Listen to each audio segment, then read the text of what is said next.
বেগুন হাত কাটা করে, নুন, হলুদ, তেল,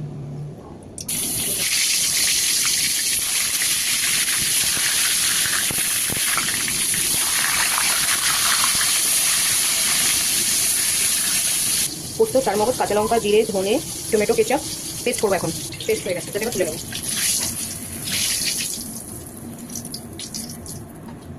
ওই তেলেই দিয়ে দেবো জিরে আর শুকনো লঙ্কা ফোড়ন।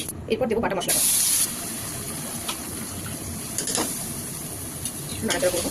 এরপর এক করবো স্বাদ মতো নুন, একটু হলুদ, সামান্য পরিমাণে চিনি। এরপর মশলাটাকে ভালো করে কষাতে হবে। মশলাতে তেল দিয়েছি, দিয়ে দেবো অল্প পরিমাণে জল। মশলা কষানো হয়ে গেছে, মশলা আমি জল ঢেলে দেবো অল্প পরিমাণে। ঝোল ফুটে একটু শুকিয়ে গেলে পরে আমি বেগুনগুলো দিয়ে দেবো।